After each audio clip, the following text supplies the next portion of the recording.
Hey guys, Chris here with the Good Old Gamer. So first off, I want to go ahead and suggest that everybody go ahead and check out Adored TV's latest video. This is a video on NVIDIA, and it's an hour-long, in-depth, highly researched video that I can confirm for the most part, pretty much the data from 2001 onwards is 100% accurate. All those stories that he goes over in this video, I remember those coming up. It's just really eye-opening when you see them back to back to back, and I think that this is a video that everybody should watch for their own education. For today's video, we're going to be talking about the reason why I'm so excited about 2019. I'm really interested to see exactly how it all shakes out, but I think Computex this year has given us a pretty firm grasp on how things are going to unfold. So this article came out pretty much a year ago. All right, so in here, basically this was Global Foundries saying that their design kits for 7 nanometers are already available. First computer products should be launching in the first half of 2018, with volume production ramping up in the second half of 2018. So that isn't quite on spec, but we do have consumer products based on 7 nanometers out. They are being produced. We do know that, and we'll cover that here in a second. And we are expecting there to be some sort of volume production towards the end of 2018. And the reason why 2019 is going to be so drastically different than 2018 is because of the new process change. 7 nanometers is going to be powering a lot of products from many different companies. Now, I went ahead and said my reasons why I think NVIDIA will go ahead and use 7 nanometer over 12 nanometer because of the massive performance increases that you will see there. But we see right here Lisa Su holding up a 7 nanometer version of the Vega chip, and this was just a couple weeks ago. And right in here we see the Instincts variant will be available the second half of this year. So, although this is like a server-grade professional type GPU, it will be shipping in volume at the end of 2018.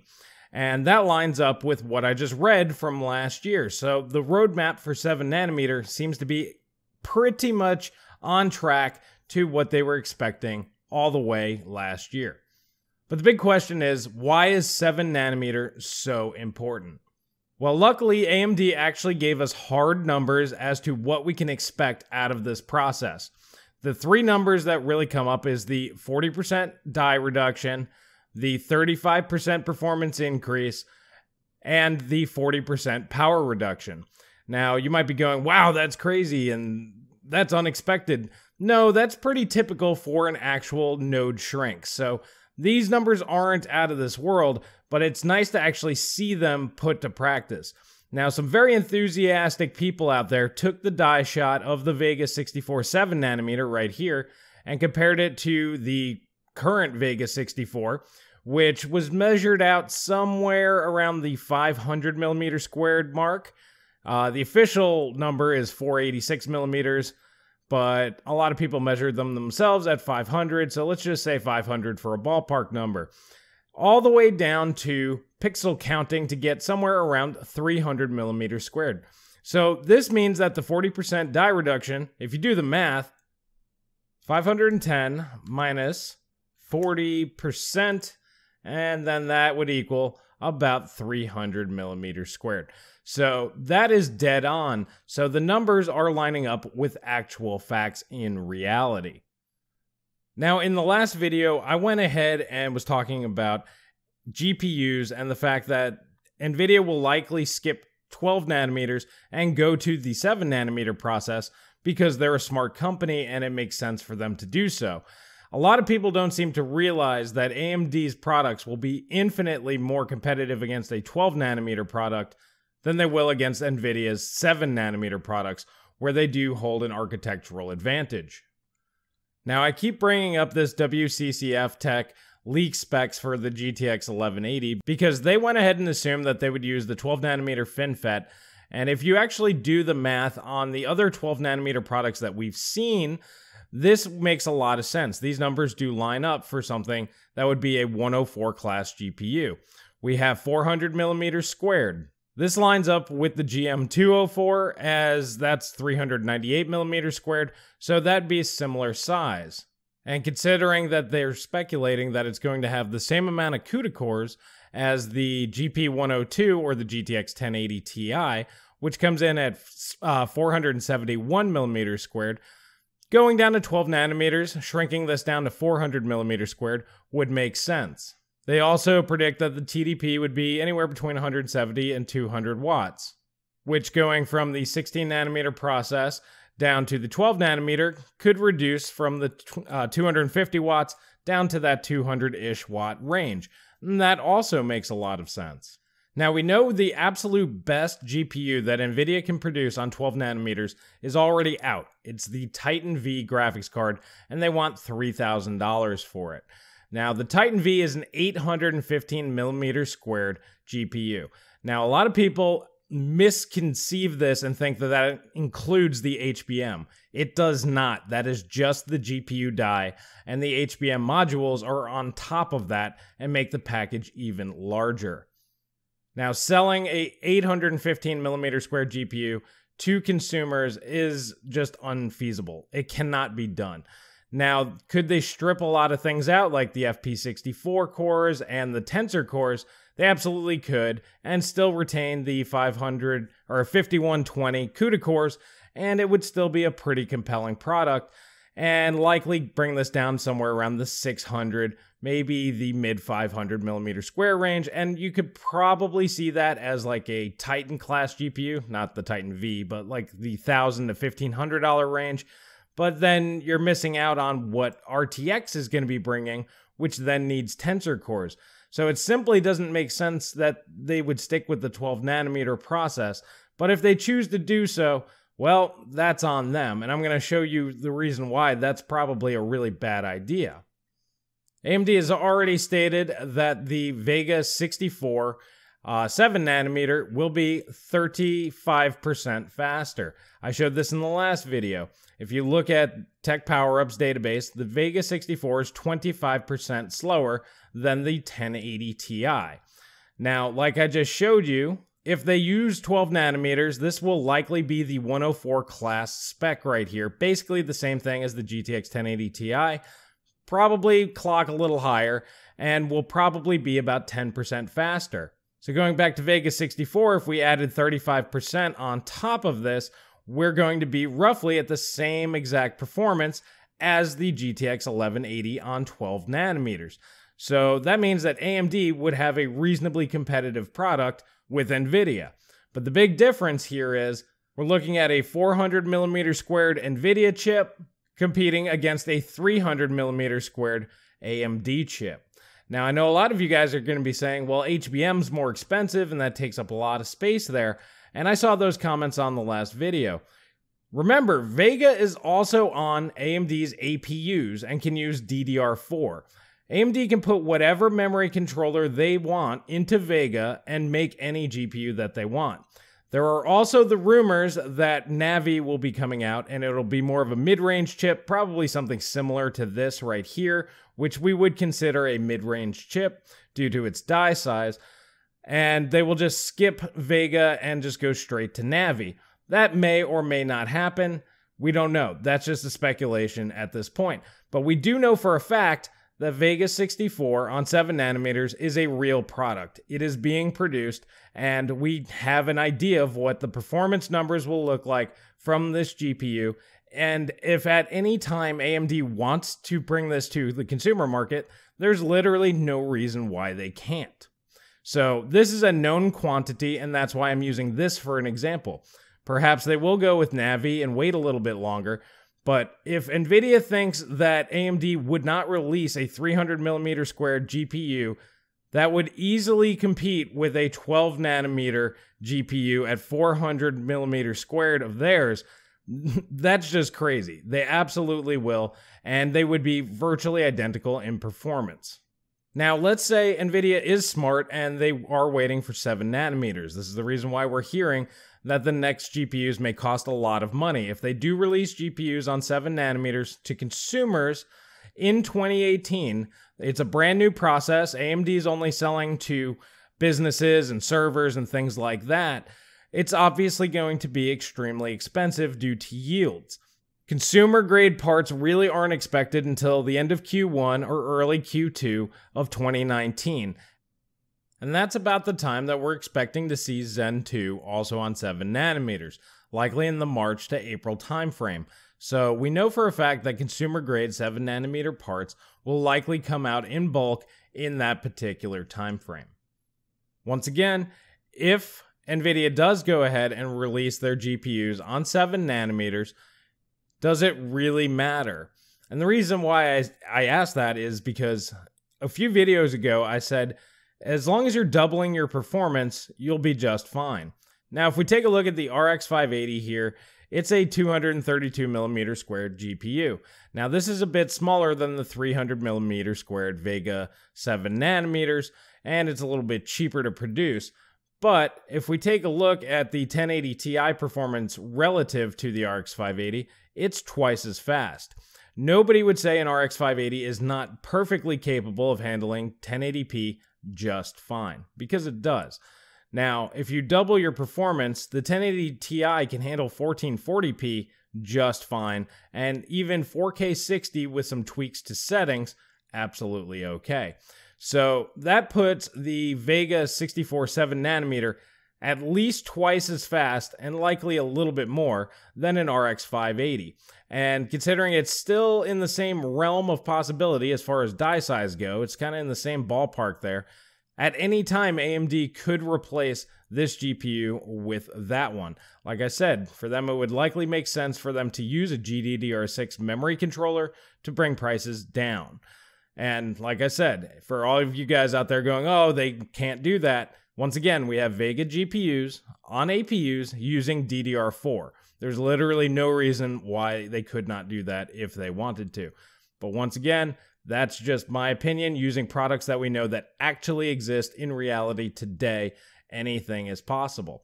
So regardless of what NVIDIA is going to produce, you're going to be able to get something that's at least the GTX 1080 Ti level performance for a reasonable price from AMD, because the die size will be small enough to where I believe that something like a Vega 7 nanometer would make sense between the $300 and $400 price points.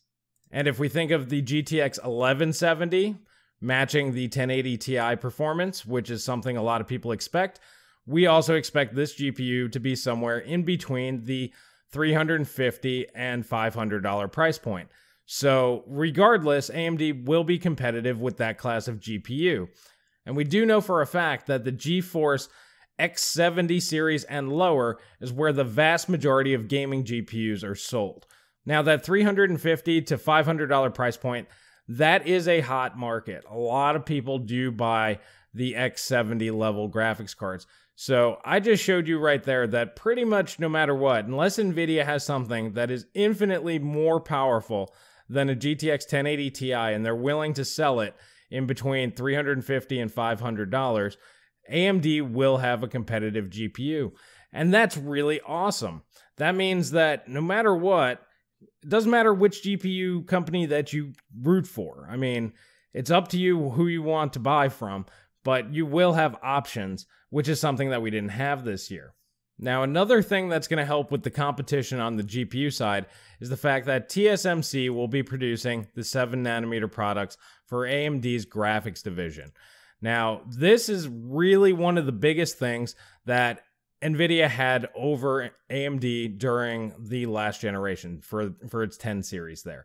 Basically, TSMC was a much more refined and better process. It was much better at manufacturing of transistors, and it was just making better chips than global foundries.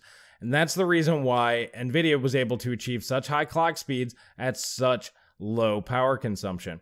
If Vega was even produced on a 14 nanometer TSMC process, it would have consumed much less power and still probably would have been able to clock higher because it was simply a better process. Now, this is going to be the biggest change in the market, because right now, currently, we have Intel as the industry leader as far as semiconductor manufacturing. And then underneath them would be TSMC. And then in this example, we're just going to be looking at these three, and then Global Foundries would be on the bottom. And 2019 seems to be shaking this whole thing up, whereas TSMC seems to be the leader in the industry, in the semiconductor process manufacturing industry there. And then we have Global Foundries will actually be taking over the second spot of these three here, and Intel will actually be in the bottom spot. And this is really, really interesting because this is the first time that I can remember where Intel is not an industry leader in the semiconductor manufacturing department. And this is going to have large ramifications for them. And it's very telling when we saw at Computex Intel going ahead and pushing this nonsense here, where they went ahead and tried to deceive people into thinking that they were going to release a 28-core CPU that could actually run at 5 gigahertz.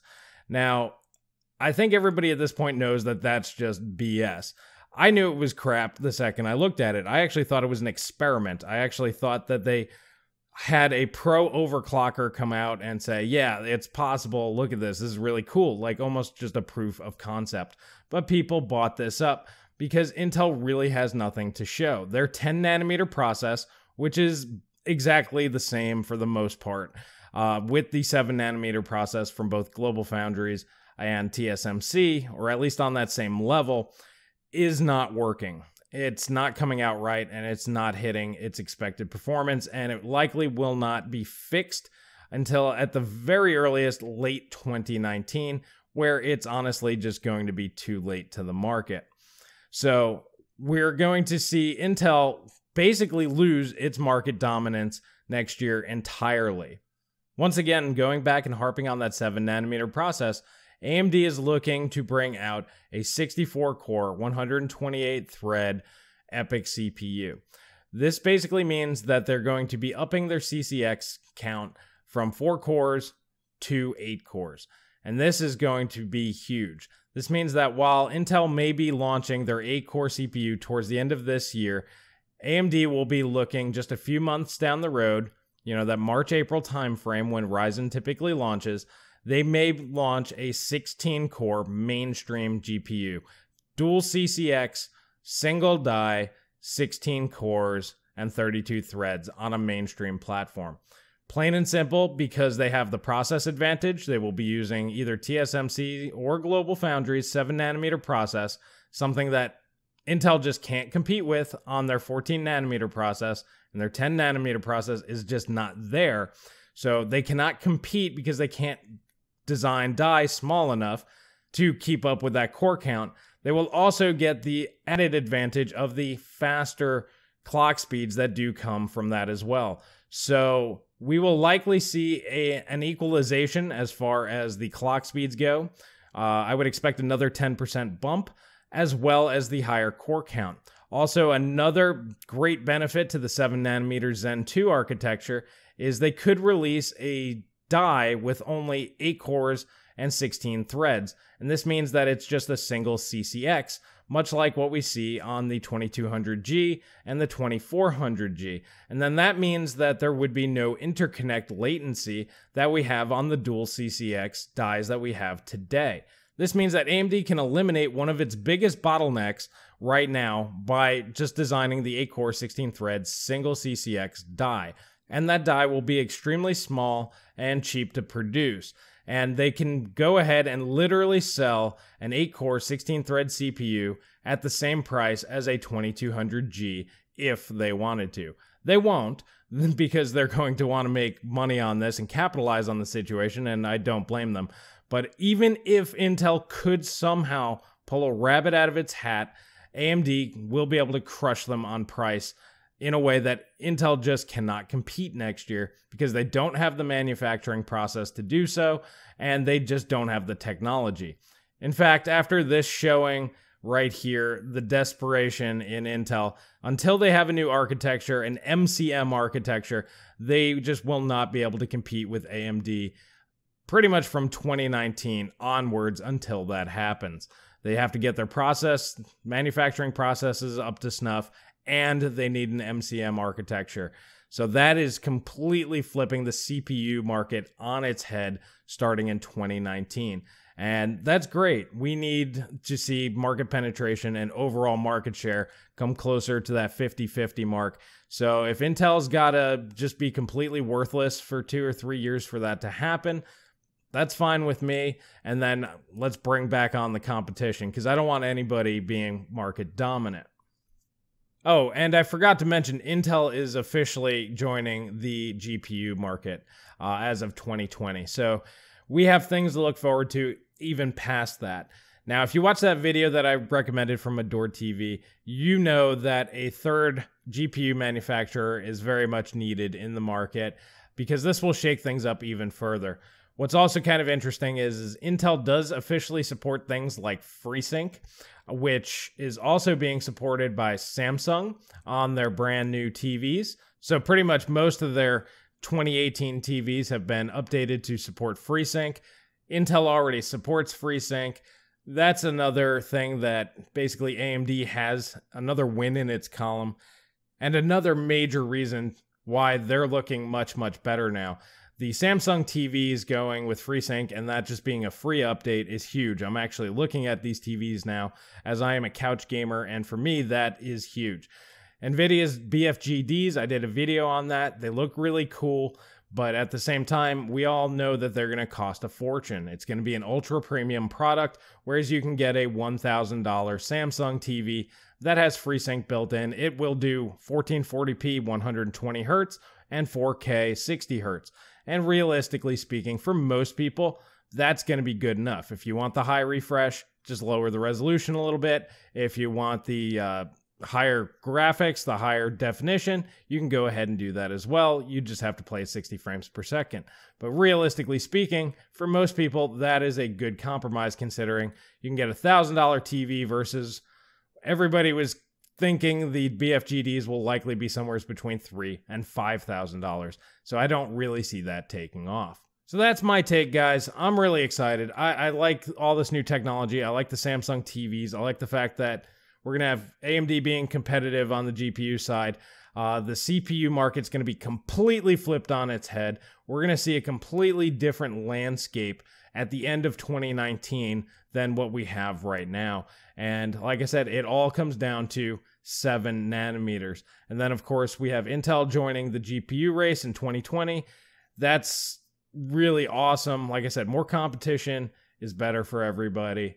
Those are just my thoughts, guys. I'm excited. Let me know what you guys think in the comment section below. If you like this kind of video, please hit that like button. Please subscribe. Please share with friends. That really helps me out.